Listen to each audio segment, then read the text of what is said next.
안녕하세요. 만나서 반갑습니다. 역사가 김영준입니다. 세종실록 제16부 조선군 다시 한번 오녀산성으로 라는 주제를 가지고 오늘 여러분과 함께 할까 합니다. 1433년 3월 최윤덕이 이끄는 원정대는 파저강 일대의 건주 여진 토벌 임무를 멋지게 완수하고 돌아왔죠. 여기서 설명드릴 게 하나 있는데요. 파저강이 도대체 어디냐? 이거 좀 너무 늦게 제가 말씀을 드렸는데, 파저강이라고 하면은 저희가 어딘가 싶을 거예요. 여기가 어디냐면은, 이렇게 이야기하면은 금방 와닿으실 겁니다. 바로 비류수예요. 들어보셨죠? 네, 맞아요. 고구려를 건국했던 주몽이 처음 고구려를 발흥했던 바로 그 일대입니다. 거기가 이제 파저강이라고 불리게 되는 거예요. 그러니까 압록강의 지류로 연결이 돼 있는 바로 그 강이죠. 자, 이 파저강 일대에서의 여진족 토벌 임무를 멋지게 완수하고서 일단 1차 원정은 끝이 나게 되는데, 세종은 최전방에 해당하는 여얀군, 이미 태종 때 이것은 신설이 됐다고 했죠. 그리고 후방 기지인 강계 사이가 이거 너무 멀지 않냐? 두 개가. 그래서 그 중간 지역에 요새를 하나 건설을 해야 될 필요를 느꼈다라는 거죠. 그래서 여얀과 강계 사이에 새롭게 자성군을 설치를 하게 됩니다. 여얀군과 강계부의 가오 일부를 떼가지고 자성군을 이주를 시켰어요. 항상 이 군사 기지가 들어서려면은 거기에 주민들이 있어야 돼요. 민간인들, 이런 주민들이 존재를 해야지만이 제대로 된 도시로서의 기능을 갖출 수가 있다는 거죠. 왜 온라인 게임 같은 거 하다 보면요, 어떤 마을에 들어가 보면은 경비병만 있는 게 아니라 거기에 NPC 중에서 뭐 대장장이도 있고 가죽 세공업자도 있고 재봉술하는 사람도 있고 요리사도 있고 그렇잖아요. 그럼 민간 기술자들이 당연히 존재를 해야 돼요.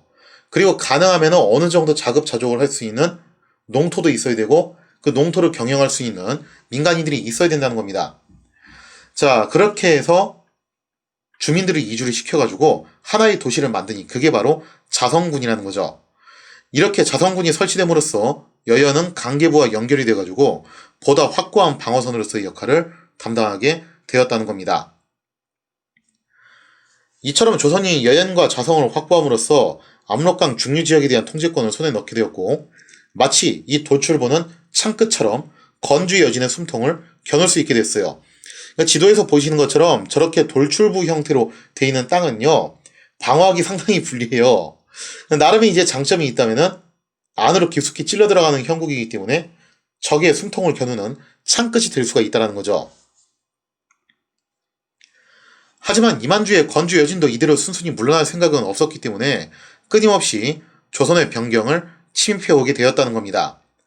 물론 조선도 여기에 대비해서 여얀과 자성 사이의 보루를 설치를 해가지고 방어선을 더욱 견고하게 하는 작업에 착수를 하게 됩니다. 여기서 이제 감을 잡으신 분들이 계실 거예요. 저게 뭐가 되는구나. 그것이 무엇이 됐냐?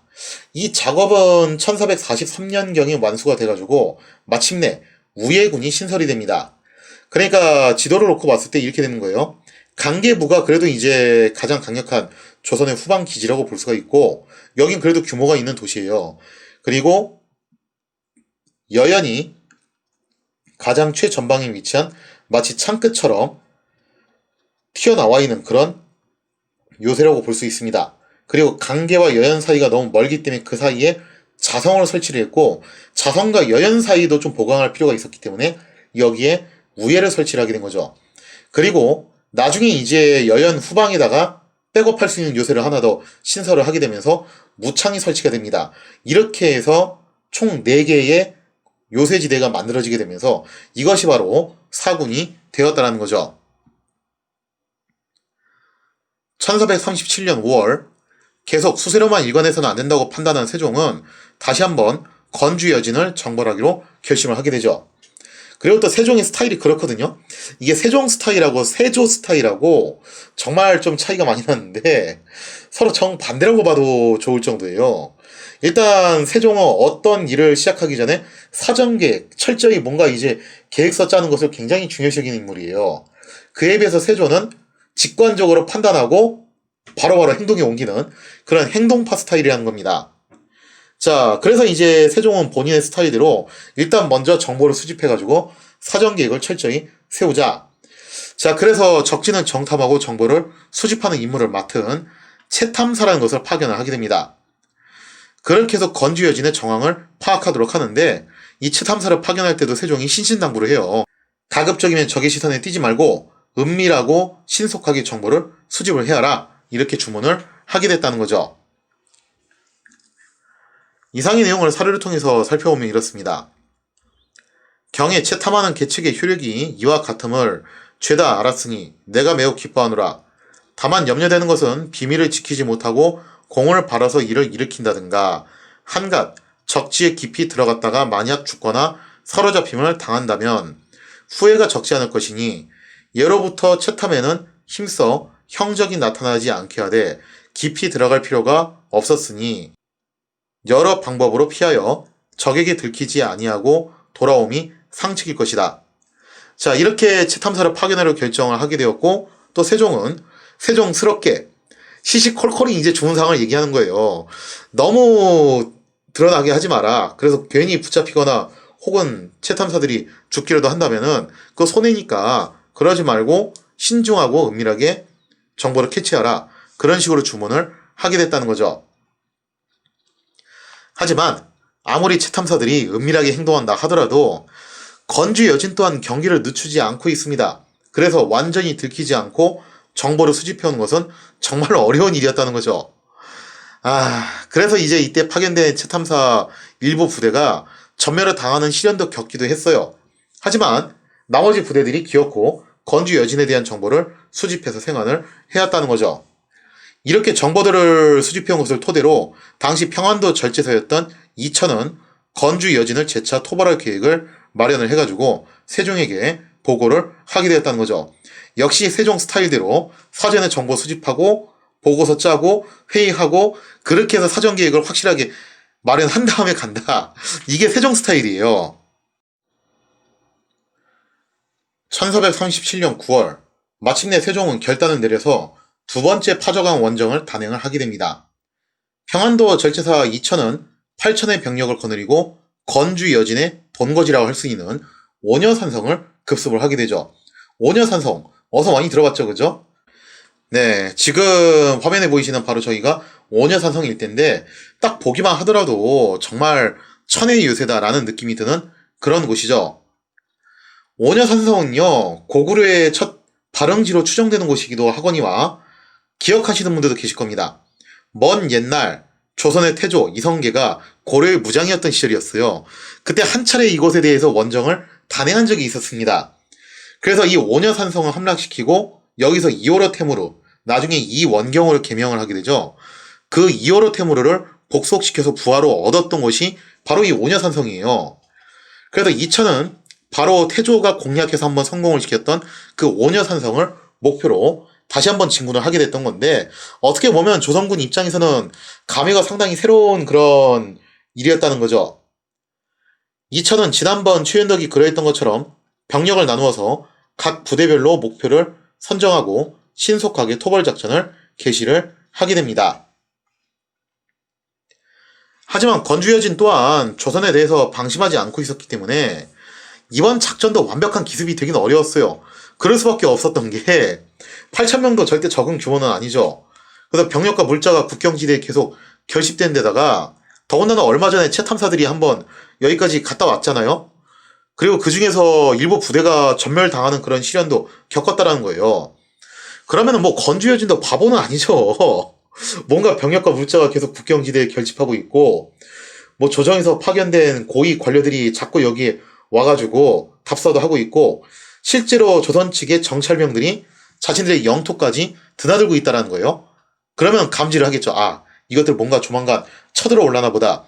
그러면서 뭐 요즘식으로 따지자면은 데프콘 단계가 올라간다든가 진돗개가 발령이 된다든가 뭐 그러고 있겠죠. 자, 그렇게 해서 여진족들도 당연히 바짝 긴장하고 있었기 때문에 이천이 병력을 동원하자마자 급변 사태를 감지한 이만주는 재빨리 오녀산성을 비우고 런을 하게 되었다는 거죠. 이천이 이끄는 조선군은 며칠간 작전을 벌이면서 여진족 부락들을 초토화시키고 다녔습니다. 특히 이천이 각종 병기를 개발하는 데 있어서 탁월한 재능을 지닌 무장이었어요. 그러니까 어떤 면에서 보면은 최해산하고 상당히 유사한 인물이었죠. 그래서 이천도 특히 화기를 개량하는 데 있어서 굉장히 기여를 많이 했던 인물이었다는 겁니다. 그래서 이천은 이번 전투에서 그동안 연구하고 개량해왔던 신병기들을 선보였으며 특히 화기를 이용해서 여진족들을 압도하는데 성공을 하게 됐다는 거죠. 그래서 어떤 면에서 보면은 최해산하고 유사하긴 하지만 최해산은 무장으로서의 그런 사명감과 자세는 좋지 못했던 반면에 이천은 좀 그런 스타일이에요. 내가 이렇게 열심히 개발한 무기들을 실전에 가서 써보고 싶다는 거죠. 그에 비해서 최해산은 연구 개발하는 것까지는 열심히 하는데 나는 그래도 실전에 나가긴 싫은데 그냥 후방에서 안전하게 연구만 하고 싶은데 좀 그런 차이였던 것 같아요. 어떤 면에서 보면 이천은 독일의 기갑부대를 이끌었던 구데리안하고 좀 유사한 그런 스타일이었다고 해야 되나요? 자기가 엔지니어로서 개발도 하고 실전에 나가서 뛰어보고도 싶고 자 아무튼 이렇게 해서 조선군의 강력한 활약에 밀린 여진족들은 매복과 기습으로 응수를 하게 됩니다. 그러나 이때 당시 조선군은 정말 막강해 있어요. 그래서 조선군은 이러한 일을 예견이라도 한 듯이 정말 침착하게 대응을 해가지고 큰 피해 없이 여진족들의 기습을 격퇴해 나갔다는 거죠. 이상의 내용을 사례를 통해서 살펴보면 이렇습니다. 12일에는 우군이 파저강을 지나서 올라산성, 여기서 말하는 올라산성이 오녀산성입니다. 아한 지방을 수색하였으나 적이 모두 도망하여 숨었으므로 단지 한 명만 목베이고 그들의 집과 콩과 서속을 태우고 즉시 파저강을 도로 건너서 13일 새벽녘에 우군과 도절제사 군사들이 함께 오미부에 이르러서 그 적의 소굴을 포위하니 이미 적이 미리 알고 다 숨어서 드디어 그들의 빈집 24호와 쌓아둔 콩과 서속들을 불태웠습니다. 라고 되어 있죠. 그러니까 어쩔 수 없이 조선군이 이렇게 대규모 원정을 단행을 할 때는 그 사전 징조가 정탐이 안 될 수가 없어요. 그래서 여진족이 이걸 감지를 하고서 이미 튀었기 때문에 실질적인 전과가 아주 크지는 않았지만 일단 적의 근거지들을 초토한다라는 기본 목표는 충실하게 달성을 했다라고 볼 수가 있겠죠. 이어서 보면요. 14일 아침에 적이 또 곧장 좌군을 가리키면서 크게 호통을 치며 진을 침범하기로 우리 군사가 화포를 쏘니 적이 물러났고 그러니까 건주 여진도 마냥 도망만 간 게 아니라 나름 또 이제 반격전을 개시하기도 해요. 좌우군이 모두 군사를 돌려서 좌군이 앞을 서고 우군이 뒤에서 오다가 이게 험로를 돌파할 때는 보통 이렇게 부대를 나눠가지고 한 부대가 먼저 나가서 거점을 마련하면은 후속 부대가 백업을 하면서 따라가고 이런 식으로 가는 거거든요. 굉장히 체계적으로 진군을 한 거예요. 길에서 또 적의 50여 기가 갑자기 숲 사이에서 나왔으나 건주여진이 여기서 기습을 걸었죠. 하지만 지금 현재 조선군은 굉장히 체계적으로 험로 돌파를 하고 있는 중이에요. 우리 군사가 공격하여 그들의 말, 이피를 빼앗았습니다. 오히려 역관광을 시켰다는 거예요. 이걸 보면 당시 조선군의 수준이 얼마나 높은지를 알 수가 있습니다. 16일에는 좌우군과 도절제사 군사가 모두 도로 강을 건너 돌아왔습니다. 모두 적을 죽이고 잡은 것이 60명이옵니다. 하면서 적군을 참살한 부분에 있어서는 전과가 아주 크진 않았지만 일단 조선군의 힘을 확실하게 한 번 더 보여주고 특히 적의 근거지를 초타시켰다는 점에서 분명히 성과를 내고서 돌아왔다라고 볼 수가 있겠죠. 자, 이렇게 두 번째 파저강 원정에서 조선군은 비록 이만주를 놓치기는 했지만 적의 부락들을 모조리 초토화시키는 전과를 올리고 돌아오게 됩니다. 이로써 건주 여진은 조선군의 위용을 다시 한번 뼈저리게 느낄 수밖에 없게 되었다는 거죠. 그리고 1440년 이무렵쯤 가가지고 세종은 승리의 여세를 몰아가지고 쐐기를 받기 위해서 여영군 동남쪽에 무창군을 설치를 하게 됩니다. 이로써 압록강 돌출부에는 여연, 자성, 우예, 무창이 순서대로 설치가 되면서 4군이 완성이 되었다는 거죠. 그리고 이들은 조선의 최전방을 지키는 방패이자 건주 여진은 견우는 창끝의 역할을 하게 되었다는 겁니다. 자, 여기까지 보면요. 세종의 4군 개척이 해피엔딩으로 끝나는 것 같은데 하여튼 세상 만사 만만치 않습니다. 옛날에 고려가 윤관의 그 동북 구성을 점령한 것까지는 잘했는데 그거 유지하고 지킨 데서 최종적으로 실패를 했잖아요. 4군도 좀 비슷한 운명을 맞이해요. 비록 이만주의 건주 여진은 두 차례 토벌전으로 많은 피해를 입었다고는 하지만 여전히 저항을 포기하지 않았습니다. 왜냐면 자기들 입장에서 좀 억울하죠. 사군 일대에 정말 오랜 세월 동안 건주 여진들이 들어가서 살고 있었거든요. 근데 그거를 지금 뺏긴 거예요. 이만주는 지금 무력으로는 안 되겠다고 생각하니까 누구로 호출을 하냐면은 명제국에다가 이렇게 호소를 합니다. 우리가 얌전히 거기서 살고 있었는데 조선군이 어느 날 갑자기 와가지고 부당하게 우리를 침탈하고 쫓아냈다라고 이런 식으로 하소연을 하면서 외교전을 벌여나갔다는 거죠. 그러니까 명제국 입장에서는 좀 골치 아픈 거예요. 왜냐면 자기 입장에서는 웬만하면 요동 지역에서 시끄러운 일이 안 일어났으면 하는 거예요. 그래서 그냥 조선하고 여진하고 친하게 지내면 안 되나? 그런 생각을 할 수밖에 없다는 거죠. 여기에 대해서 조선은 조선대로 먼저 여진족이 우리한테 선빵을 날렸다. 여진은 여진대로 우린 가만히 있었는데 조선이 먼저 친 거다. 서로 이러고 있다라는 겁니다. 그리고 건주 여진이 이렇게 명제국을 끌어들인다는 것도요, 나름 조선 입장에서는 상당히 골치 아픈 외교전이 벌어질 수밖에 없다는 것을 의미하는 거고, 요즘식으로 따지자면은 북한이 쓰는 통미봉남, 그러니까 미국하고 통하고 남한을 봉쇄한다. 그런 작전 개념이 있잖아요, 외교전에서. 그런 개념으로 이제 나가다 보니까 조선도 좀 이제 곤란한 처지에 놓이는 경우가 생길 수밖에 없다라는 거예요. 그리고 또 이제 건주 여진이 조선에 대해서도 화면 양면 전술을 써요. 거짓으로 유화책을 쓰기도 하고, 우리는 원래 세종 각하를 존경해 왔습니다. 근데 왜 갑자기 와서 이렇게 때리십니까? 억울합니다. 그리고 지난번에 조선 국경을 침범한 것은 우리 건주 여진이 아니라 다른 애들인데요? 이런 식으로 허위 정보를 퍼뜨리기도 하는 등 조선 조정을 계속 곤란에 빠뜨렸다는 거죠. 거기다가 건주 여진은 이후로도 틈만 나면 사군 일대를 습격을 해오게 되면서 전쟁은 점차 장기전 양상을 보이게 돼요. 마치 미군이 아프간에 들어간 다음에 탈레반 정부를 붕괴시키고 아프간 상당 부분을 통제하에 둔 데 성공을 했어요. 근데 그 이후로 게릴라화된 탈레반이 계속 치고 빠지고 하면서 미군이 조금씩 지쳐가는 그런 모습을 보이는 것과 유사한 형태로 가게 되었다는 거죠. 그래서 미군이 아프간에서 그렇게 철수하고 싶어 했던 거잖아요. 무엇보다도 조선 조정을 곤혹스럽게 했던 것은 이 사군 주민들을 유치하는 데 있어서 어려움이 굉장히 많았다는 거예요. 여기가 날씨는 엄청나게 춥고 농업 생산력은 또 낮은 척박한 토지잖아요. 그래서 사람들이 이 사군에 거주하는 것을 점차 기피하게 됩니다. 그래서 시일이 흐르면서 조선 조정에서는 어떤 얘기가 나오냐면은 이렇게 된 거 사군을 패하고 방어선을 뒤로 물려야 된다 라는 논의가 다시 나오게 됩니다. 하지만 세종이 원체 완고하게 나갔기 때문에 세종이 무서워서 세종시대는 그냥 다 입 닫고 있다가 1455년 단종 무렵에 가가지고, 단종 3년인데 이때가 뭐 말이 좋아서 단종 3년이지 사실상 수양대군, 이제 훗날의 세조죠. 수양대군이 실권을 장악하고 있던 시점이었죠. 이때 이러한 논의 끝에 어떤 결정을 내리냐면은 여연, 우예, 무창이 폐지되고 세조 때 가서는 아예 자선까지 폐지가 되면서 결국에는 사군은 폐사군이 되었다는 겁니다. 이처럼 세종이 힘들게 구축한 사군은 불과 20년도 못 가서 폐지가 되면서 세종의 노력은 헛되게 된 것이냐? 이게 좀 괴로운 부분인데 이 부분에 대한 좀 정리가 필요해요. 제가 예전에 살짝 좀 오해하게 설명을 한 게 있었는데 이 사군이 세조 때 가서 확실하게 영토화되었다라고 설명을 드렸는데 그게 좀 이제 오해살 만한 설명이었어요. 정확하게 이제 어떤 얘기냐면은 군사 기지로서의 사군은 세조 때 가서 폐지가 돼요. 근데 그건 어디까지나 군사 기지로서의 기능이지 영토로서의 사군을 포기했던 것은 아니었다는 겁니다.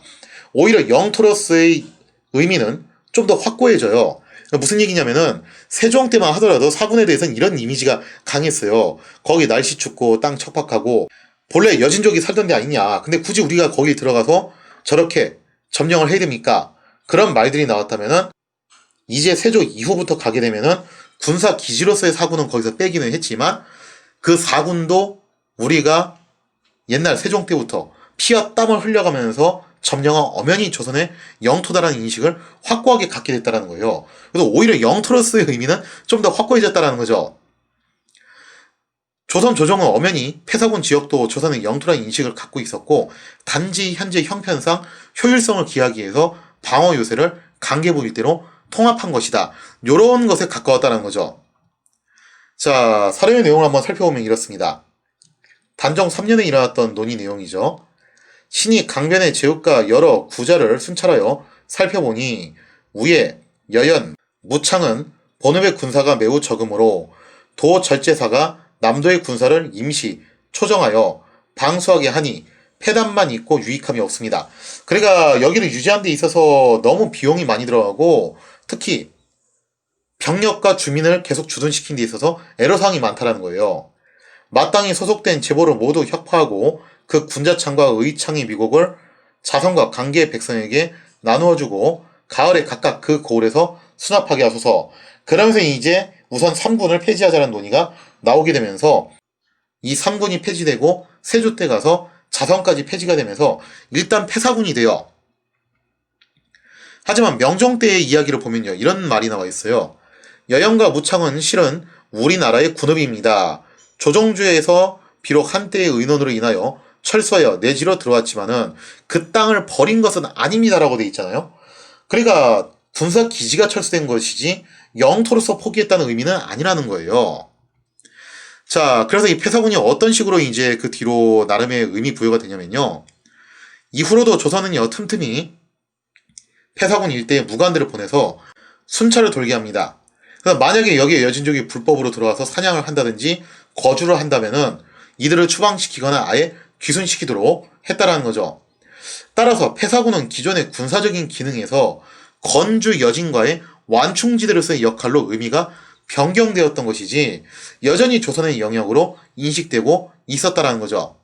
그래서 요즘식으로 따지자면은 왜 군사 분계선을 기준으로 각기 이제 우리 측 비무장지대 그 다음에 북측 비무장지대로 나눠서 그렇게 비무장지대가 형성돼 있잖아요. 그럼 비무장지대 개념으로 사군 일대가 남겨졌다고 보시면 정확할 것 같아요. 즉 우리 영역이 맞기는 맞는데 원체 사람 살기 힘든 곳이니까 여기를 비무장지대처럼 완충지대 역할로 만들자. 하지만 정기적으로 여기에 수색 정찰을 하면서 나름의 이제 관리는 하고 여기에 혹시라도 여진족이 들어오면은 그거 쫓아내자. 이런 개념으로 가게 됐다는 거예요. 비록 세종이 만든 사군은 군사 기지로서는 폐지가 됐습니다. 하지만 세종 특유의 특심 덕에 조선은 본래 여진족의 거주지였던 사군 일대를 확보를 해서 훌륭한 완충지대로 변모시키는데 최종적으로 성공을 하게 되었다는 거죠. 그리고 나중에 좀 이제 기술력이 발전을 하게 되면은 대략 한 18세기쯤 가면은 여기에 어떻게 주민들을 이주시켜가지고 다시 또 이 지역의 도시들을 건설을 해서 사군이 회복되는데 성공을 하게 됐다는 거죠. 그래서 이 국경선을 확충을 해서 만든다는 게 여간 힘든 일이 아니고 정말 무수히 많은 피와 땀과 노력과 시간을 투자해야지만이 가능한 일이라고 볼 수가 있겠죠. 자, 이렇게 사군에 대한 이야기를 마무리 짓고요. 진짜 핫플레이스는 두만강 쪽인데 과연 이 두만강배에서는 어떤 일들이 일어나고 있는 것인가? 거기에 대한 이야기는 다음 시간에 이어서 계속하도록 하겠습니다.